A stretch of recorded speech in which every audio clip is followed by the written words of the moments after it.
Hello, traders. FX Pip Collector here. Today is Thursday, June 5th, and this is my analysis for the US dollar.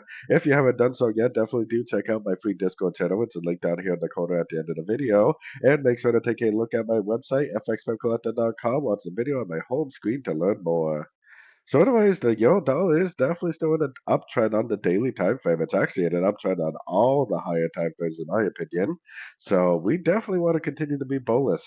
Now, if it does make like a nice engulfing move to the downside, then I would more than happy to look for sorts after that. But until that happens, I mean, I'm still looking for longs, and there's nothing to say that this may not just keep on going up, especially because the fact that all the higher time frames are still in an uptrend. And as always, the trend is definitely your friend. So going down to the 1 hour time frame, I got my Fibonacci retracement on this last move up right here. It looks like we're getting the end of a correction right now. Looks like one down, corrective up, one down, Fibonacci bounce, and golfing move to the upside. How far it'll go, I'm not exactly sure. I think there's a good chance it will take out the previous highs, maybe head all the way up to the top of the channel.